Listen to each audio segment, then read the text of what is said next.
भोलेनाथ केवल एक नाम नहीं बल्कि करुणा, दया, सरलता और असीम प्रेम का साक्षात स्वरूप हैं।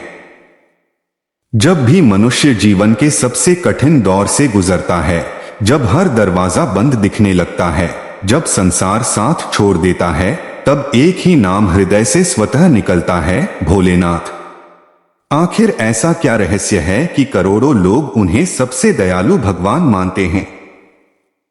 क्यों कहा जाता है कि भोलेनाथ थोड़ी सी सच्ची भक्ति पर ही प्रसन्न हो जाते हैं? इसका उत्तर शिव के स्वभाव, उनके कर्म, उनकी कथाओं और उनके दर्शन में छिपा हुआ है। भोलेनाथ को भोला इसलिए नहीं कहा जाता कि वे भोले हैं, बल्कि इसलिए कि वे छल, कपट, दिखावे और स्वार्थ से कोसों दूर हैं।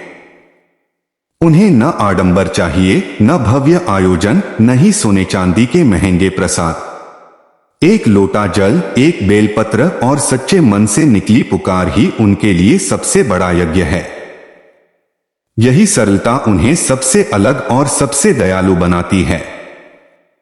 शिव का जीवन स्वयं त्याग और करुणा का प्रतीक है।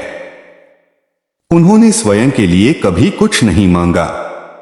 कैलाश पर्वत पर वास, भस्म से लिपटा शरीर, गले में सर्प, बाघंबर वस्त्र, ये सब इस बात का संकेत हैं कि वे संसारिक भोगों से कितने दूर हैं। उनके पास सब कुछ होते हुए भी उन्होंने कुछ नहीं अपनाया। यही कारण है कि वे हर वर्ग के लोगों के आराध्य बने। राजा हो या रंक, अमीर हो या गरीब, ज्ञानी हो या अज्ञानी, भोलेनाथ सबको समान दृष्टि से देखते हैं। उनके दरबार में न कोई बड़ा है, न कोई छोटा। जो जैसे भाव से उन्हें याद करता है, वे उसी भाव से उसे अपना लेते हैं।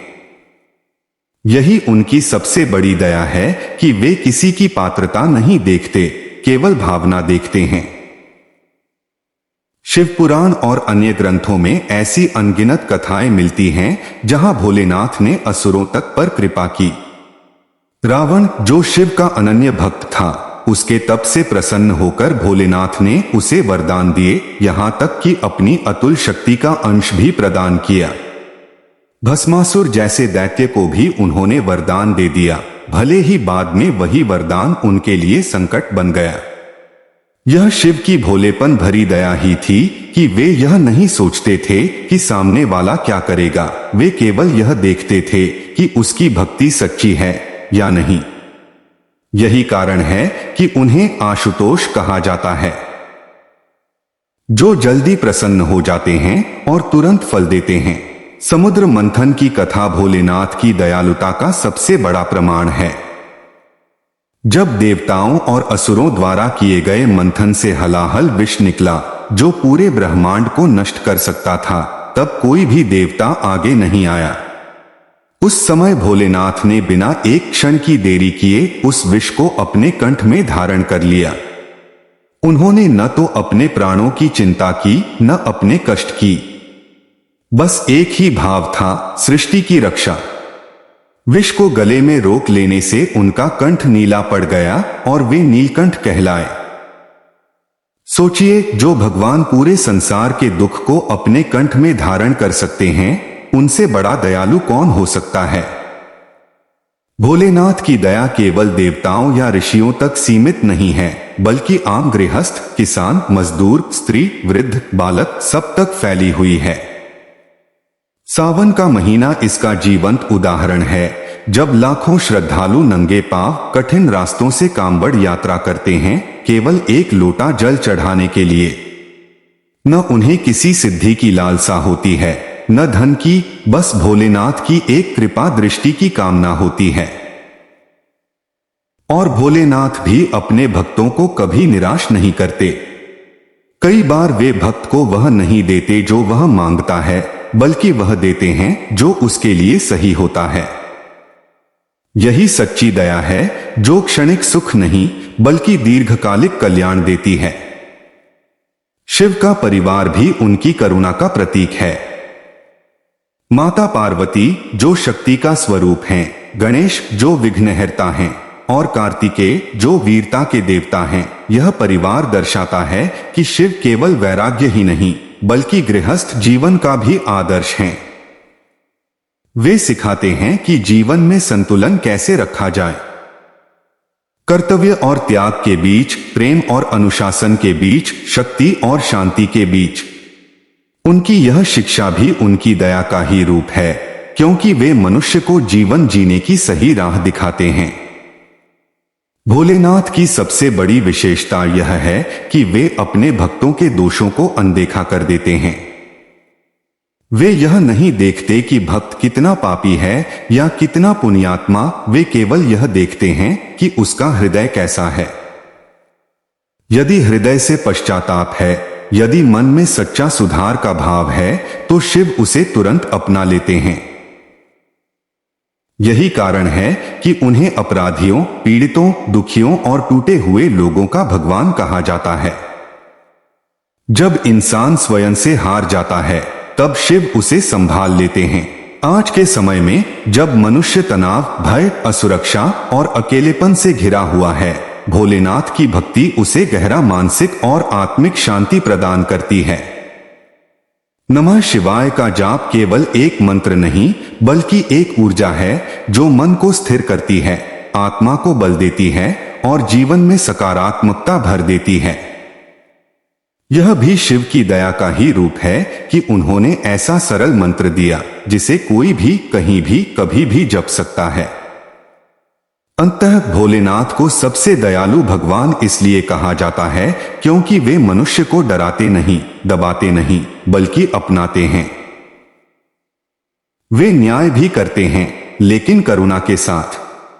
वे कष्ट भी देते हैं, लेकिन सीख के साथ। वे परीक्षा भी लेते हैं, लेकिन अंत में संभाल भी लेते हैं। उनका हर रूप, हर लीला, हर कथा यही सिखाती है कि सच्ची शक्ति दया में होती है, अहंकार में नहीं। इसलिए जब भी जीवन में अंधकार छा जाए, जब रास्ता न दिखे, बस सच्चे मन से एक बार पुकारिए भोलेनाथ और देखिए कैसे उनकी करुणा आपके जीवन को नई दिशा दे देती है। भोलेनाथ की दया को समझने के लिए उनके मौन को भी समझना पड़ता है। शिव कम बोलते हैं, पर उनका मौन स्वयं में एक उपदेश है। जब वे ध्यान में लीन होते हैं, तब वे संसार को यह सिखाते हैं कि हर समस्या का समाधान बाहरी शोर में नहीं, बल्कि भीतर की शांति में छिपा है। आज का मनुष्य जब हर ओर भागदौड़, प्रतिस्पर्धा और तनाव से घिरा है, तब शिव का ध्यान मग्न स्वरूप उसे यह याद दिलाता है कि सच्ची शक्ति रुकने में है, स्वयं से जुड़ने में है। यह भी उनकी दया है कि वे बिना कुछ कहे, केवल अपने अस्तित्व से मनुष्य को जीवन का सबसे बड़ा सत्य समझा देते हैं। भोलेनाथ को दयालु इसलिए भी कहा जाता है क्योंकि वे कभी किसी को बांधते नहीं। अन्य देवताओं की भक्ति में नियम, विधि और मर्यादा का बंधन होता है, लेकिन शिव की भक्ति पूर्ण स्वतंत्रता की अनुभूति कराती है। आप रोते हुए भी उन्हें याद कर सकते हैं, गुस्से में भी, टूटे हुए मन से भी। उन्हें इससे फर्क नहीं पड़ता कि आप कितने शुद्ध हैं या कितने अशुद्ध, वे केवल यह देखते हैं कि आप सच्चे हैं या नहीं। यही कारण है कि श्मशान में रहने वाले शिव मृत्यु से भी भय को मिटा देते हैं। वे बताते हैं कि मृत्यु अंत नहीं है, बल्कि परिवर्तन है। जो भगवान मृत्यु के डर को ही समाप्त कर दे, उसकी दया कितनी गहरी होगी, इसका अनुमान लगाया जा सकता है। शिव का तांडव भी उनकी करुणा से ही जुड़ा हुआ है। लोग तांडव को केवल विनाश का प्रतीक समझते हैं, लेकिन वास्तव में तांडव पुराने, सड़े हुए और अधर्मी तत्वों के विनाश का नृत्य है, ताकि नई सृष्टि का निर्माण हो सके। जब संसार में अधर्म बढ़ जाता है, जब अन्याय चरम पर पहुंच जाता है, तब शिव का तांडव होता है। यह भी दया ही है, क्योंकि बिना विनाश के नव निर्माण संभव नहीं। शिव कभी क्रोध में भी स्वार्थी नहीं होते, उनका हर क्रोध भी लोक कल्याण के लिए होता है। भोलेनाथ की भक्ति व्यक्ति को झुकना सिखाती है, लेकिन टूटना नहीं। वे अहंकार को समाप्त करते हैं, आत्मसम्मान को नहीं। जो व्यक्ति शिव को स्वीकार कर लेता है, वह धीरे धीरे जीवन के हर दुख को एक सीख की तरह देखने लगता है।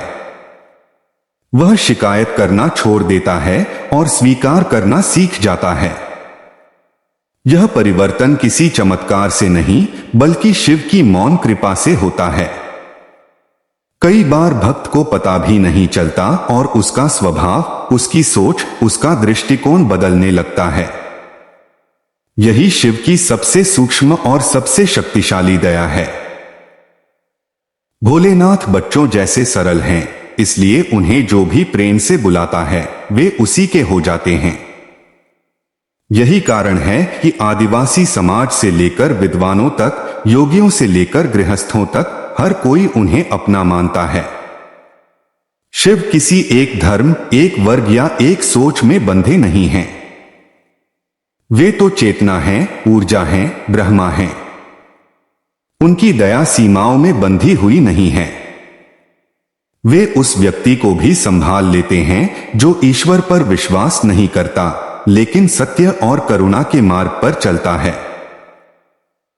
जब कोई व्यक्ति पूरी तरह टूट जाता है, जब उसे लगता है कि अब कुछ भी शेष नहीं बचा, तब शिव उसे खालीपन का अर्थ समझाते हैं।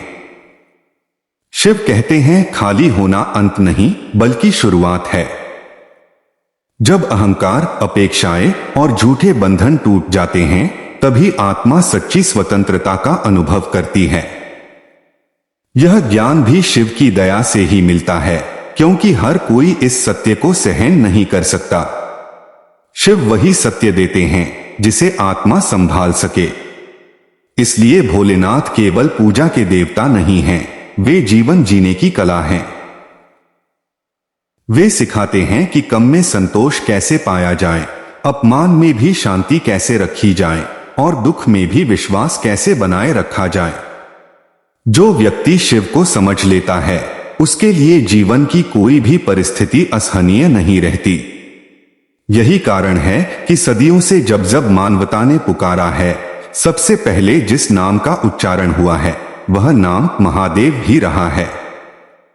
और अंत में यही कहा जा सकता है कि भोलेनाथ को सबसे दयालु भगवान इसलिए नहीं कहा जाता कि वे सब कुछ दे देते हैं, बल्कि इसलिए कहा जाता है क्योंकि वे मनुष्य से वह सब छीन लेते हैं जो उसे कमजोर बनाता है, अहंकार, भय, मोह और अज्ञान, और बदले में उसे वह शक्ति देते हैं जो कभी समाप्त नहीं होती, शांति, स्वीकार और आत्मज्ञान। यही भोलेनाथ का रहस्य है, यही उनकी सबसे बड़ी करुणा है। भोलेनाथ की दया को शब्दों में बांध पाना आसान नहीं है, क्योंकि उनकी करुणा किसी नियम, किसी सीमा या किसी शर्त में बंधी नहीं होती। वे तब भी साथ खड़े रहते हैं जब पूरा संसार पीठ फेर लेता है। कई बार जीवन में ऐसा क्षण आता है जब मनुष्य मंदिर जाना छोड़ देता है, पूजा करना भूल जाता है, ईश्वर से प्रश्न करने लगता है। लेकिन यही वह समय होता है जब भोलेनाथ सबसे अधिक पास होते हैं।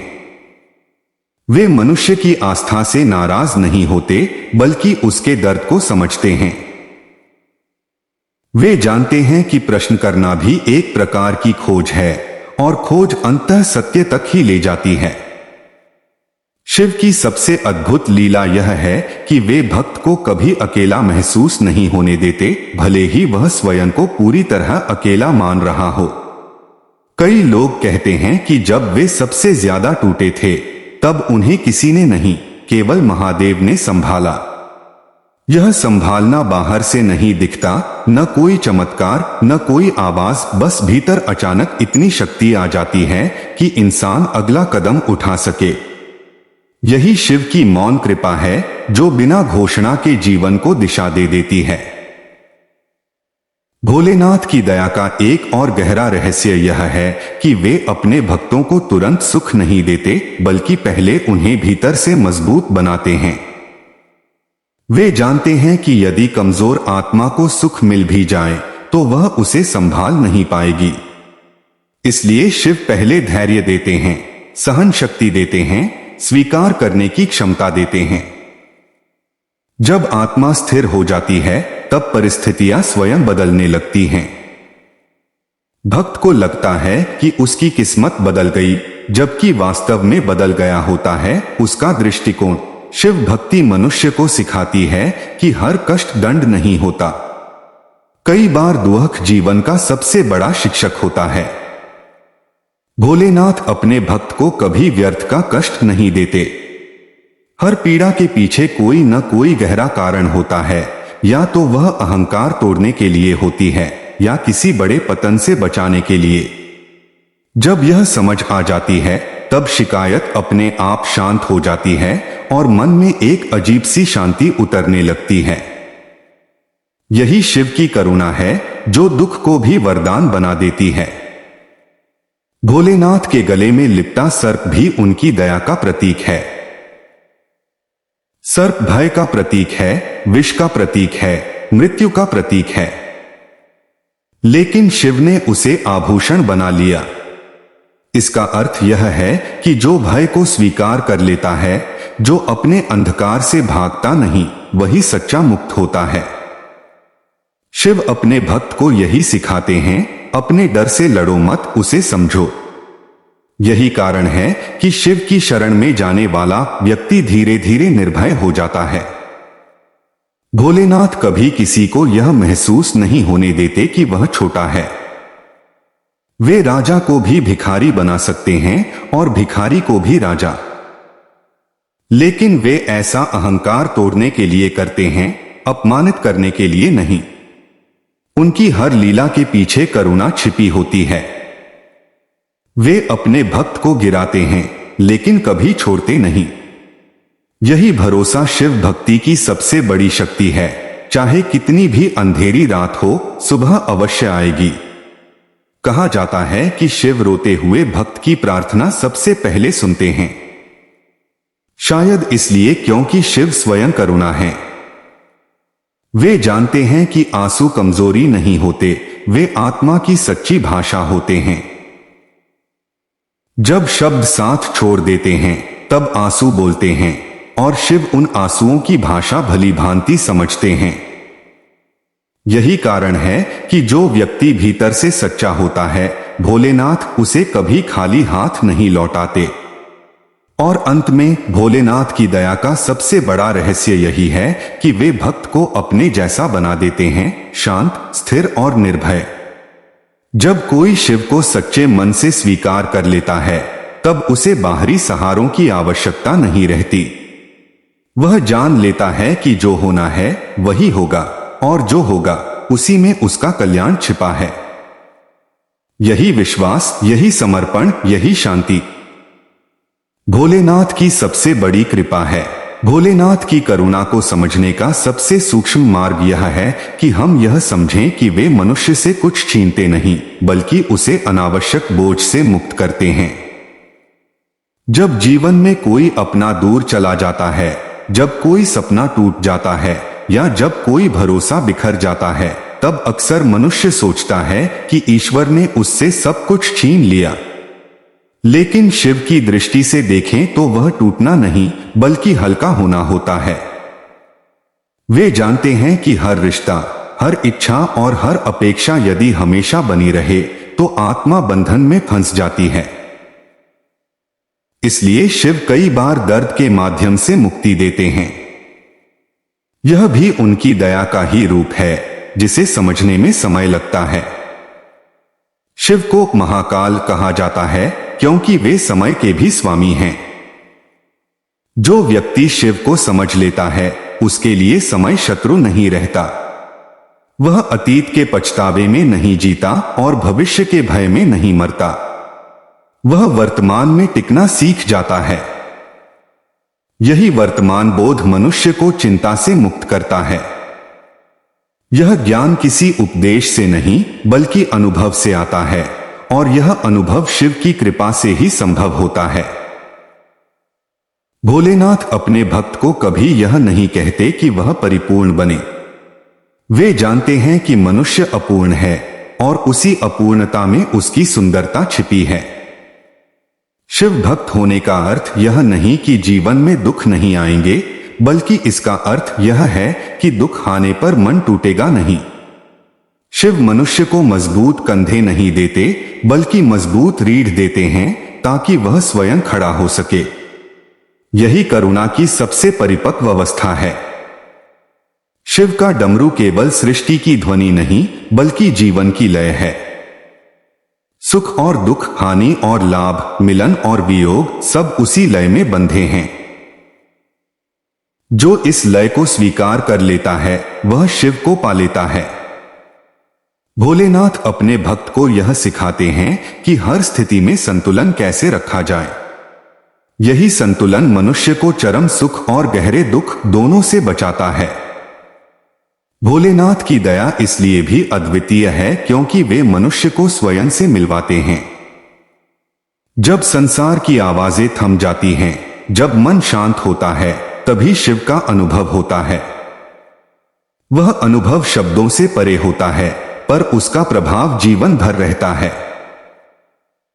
शिव की कृपा से मनुष्य दूसरों से अपेक्षा करना छोड़ देता है और स्वयं में पूर्णता खोजने लगता है। यही आत्मनिर्भरता, यही आंतरिक शांति शिव की सबसे बड़ी देन है। कई लोग पूछते हैं कि शिव सब कुछ जानते हुए भी चुप क्यों रहते हैं। इसका उत्तर यही है कि शिव समाधान नहीं देते, वे क्षमता देते हैं। यदि हर समस्या का समाधान बाहर से मिल जाए तो आत्मा कभी विकसित नहीं होगी। शिव अपने भक्त को संघर्ष से नहीं बचाते बल्कि संघर्ष को पार करने की शक्ति देते हैं। यही कारण है कि शिव भक्त के जीवन में कठिनाइयां आती हैं, लेकिन वे उसे तोड़ नहीं पाती। और जब जीवन की अंतिम सांस आती है तब भी शिव साथ होते हैं। वे भय नहीं देते बल्कि शांति देते हैं। वे यह एहसास कराते हैं कि मृत्यु कोई अंत नहीं बल्कि एक अवस्था का परिवर्तन है। यही कारण है कि काशी को मोक्ष की नगरी कहा गया, क्योंकि वहां स्वयं महादेव तारक मंत्र देते हैं। जो भगवान जीवन और मृत्यु दोनों में शांति दे, उससे बड़ा दयालु कौन हो सकता है। इसलिए भोलेनाथ की भक्ति किसी मांग का सौदा नहीं बल्कि स्वयं को सौंपने की प्रक्रिया है। और जो स्वयं को सौंप देता है उसे फिर खोने का भय नहीं रहता। यही निर्भयता, यही स्थिरता, यही मौन आनंद भोलेनाथ की अंतिम और सबसे बड़ी कृपा है।